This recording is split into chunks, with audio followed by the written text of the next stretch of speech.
நல்ல ஒரு காரசாரமான மட்டன் சூப் எப்படி செய்கிறது அப்படின்னு இந்த வீடியோவில் பார்க்கலாம்.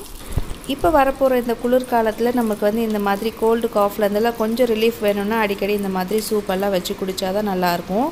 ஸோ இந்த சூப் செய்கிறதுக்கு நம்மளுக்கு வந்து கொஞ்சம் நெஞ்சு எலும்பு வேணும். இது வந்து நம்ம வாங்கி க்ளீன் பண்ணி எடுத்து வச்சாச்சு. இப்போ ஒரு பேன் வச்சுட்டு கொஞ்சமாக எண்ணெய், அதில் பிரிஞ்சி இலை, பட்டை, கிராம்பு, ஏலக்காய் எல்லாம் சேர்த்து நல்லா தாளித்து விட்டுக்கலாம்.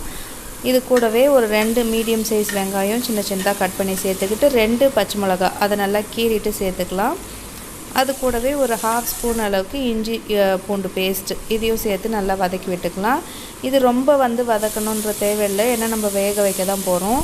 அதனால் அது கூடவே வந்து ஒரு தக்காளி அதையும் சின்ன சின்னதாக சாப் பண்ணிவிட்டு சேர்த்துக்கிறேன். அதை கொஞ்சம் நல்லா கலந்து விட்டதுக்கப்புறம் நம்ம க்ளீன் பண்ணி வச்சுருக்கிற மட்டன் எலும்பு பீசஸையும் சேர்த்துக்கலாம்.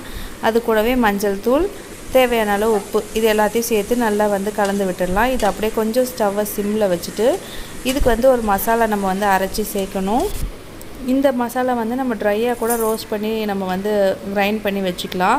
எப்போ சூப் செஞ்சாலும் நம்ம டக்குன்னு ஆட் பண்ணிக்கலாம். இப்போ நான் வந்து ஃப்ரெஷ்ஷாக தான் பண்ண போகிறேன். 1 ஸ்பூன் மிளகு, ஜீரகம், பெருஞ்சீரகம், அதுக்கப்புறம் தனியா, இது எல்லாமே ஒரு ஸ்பூன் எடுத்துகிட்டு இதை நல்லா கிரைண்ட் பண்ணிட்டேன். இப்போ இதை வந்து இந்த சூப்போடு நம்ம வந்து ஆட் பண்ணிக்கலாம். இப்போ இது எல்லாத்தையும் நல்லா கலந்து விட்டுட்டு நம்மளுக்கு தேவையான அளவு தண்ணி சேர்த்துக்கணும்.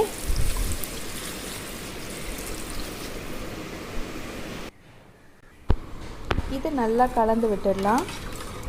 கொஞ்ச நேரம் வெயிட் பண்ணணும். இது கொஞ்சம் கொதி வந்ததுக்கப்புறமா நம்ம வந்து கொஞ்சமாக கொத்தமல்லி சேர்த்துட்டு அதுக்கப்புறமா இந்த ப்ரெஷர் பேனை மூடிட்டு விசில் வைக்கலாம். இந்த மாதிரி கொதி வந்ததுக்கப்புறம் மூடினோன்னா நம்மளுக்கு வந்து ரொம்ப பொங்கி வெளியெல்லாம் வராது. இப்போ நல்லா கொதிக்க ஆரம்பிக்க போது இந்த ஸ்டேஜில் நம்ம வந்து இந்த ப்ரெஷர் பேனை மூடிட்டு கொஞ்சம் நல்லா ஆவி வந்ததுக்கப்புறம் இதில் விசில் வச்சுக்கலாம். ஒரு 8லேருந்து 10 விசில் கூட நம்ம இதை விடலாம்.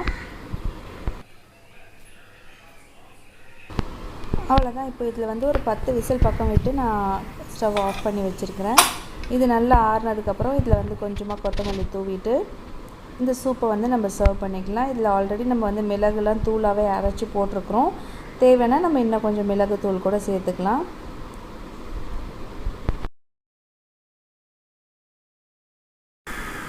ஃபைனலாக நம்மளோட மட்டன் சூப் ரெடி ஆகிடுச்சு. இதை பவுலில் சர்வ் பண்ணிக்கலாம்.